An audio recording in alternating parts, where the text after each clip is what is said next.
Have you ever wondered why you just can't bring yourself to try something again? It might not be logic that's holding you back, but a single, really powerful memory. Today, we're going to dive into how one bad experience can create a rule that shapes your entire life, a lot of times without you even realizing it. So let me just ask you this straight up. Is there something, maybe a food, a place, a certain kind of person, that you totally avoid just because of one bad thing that happened in your past? Keep that in mind, because we're about to jump into a story that gets right to the heart of this whole thing. So our story starts with a life coach named Ken Dixon. He also helps businesses with their advertising, and he's in this meeting with a potential client talking about how to grow her company. But what seems like a simple strategy session, well, it quickly goes sideways. Okay, so the pitch was really straightforward. Use the radio, right? You can reach thousands of potential customers every single day. You put out a great offer to a huge audience, that should equal more business. It seemed like a total no-brainer, a clear path to growth. But the client, she just wasn't buying it.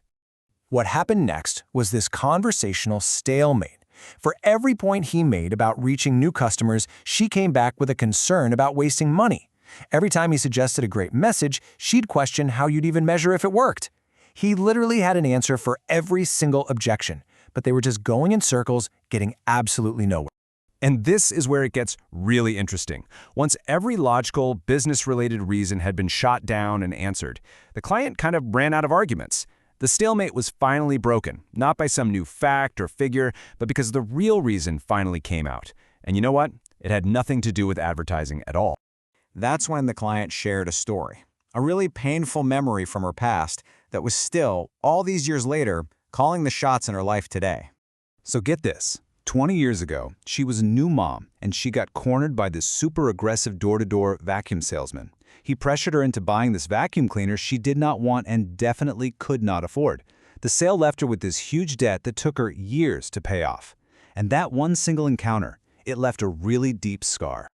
And here it is, the crucial point. This one awful experience created a rule for her entire life. In her mind, it didn't matter who the salesperson was or what they were selling. The situation felt the same, and she had decided, absolutely, that it was never going to happen to her again. Period. So, this brings us to the core idea of this whole thing. The author gives this psychological pattern a name that just makes it click instantly. He calls it the one bad shrimp effect. The idea is so simple, right?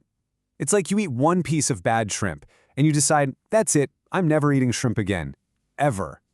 That one aggressive salesperson became this powerful mental shortcut that basically ruined the idea that any salesperson could ever have her best interests at heart. And when you step back and look at it, this mental shortcut can be pretty illogical. I mean, think about it. You've probably had a bad haircut, but you didn't just stop getting haircuts forever, right? You've had a terrible meal at a restaurant, but you didn't swear off all restaurants for the rest of your life. And yet, in some areas, we let that one bad shrimp rule everything. Okay, so now let's turn this around and look at ourselves. It's really easy to see this pattern in someone else's story, but what about our own? Seriously, think about it for a second. What's your one bad shrimp? What's that one bad experience? Maybe a relationship that ended badly, a project that failed, a bad investment, that created a rule you still live by today. What do you totally shut off from because of one bad memory? And here's the really critical follow-up question. How might that old rule be limiting you right now? Is it possible that this protective shield you built all those years ago is actually blocking amazing people and incredible opportunities from coming into your life? So the good news is you don't have to be stuck with this forever. There's a simple but really powerful way to start moving past these limits we put on ourselves. Let's take a look at the path forward. It really just breaks down into 3 steps. First, it's okay to be wary. Of course. That bad experience taught you something important. But second, don't let it shut you off completely. And finally, step 3, you gotta live a little. You have to be willing to take a small, calculated risk. What this really means is just being open to trying again. Try that new hairdresser, go to that new restaurant, and maybe, just maybe, be open to the idea that the next person you meet might actually, genuinely have your best interests at heart.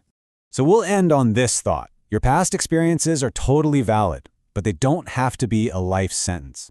The real question is, what amazing opportunity or relationship or experience is just sitting there waiting for you right on the other side of that one bad memory?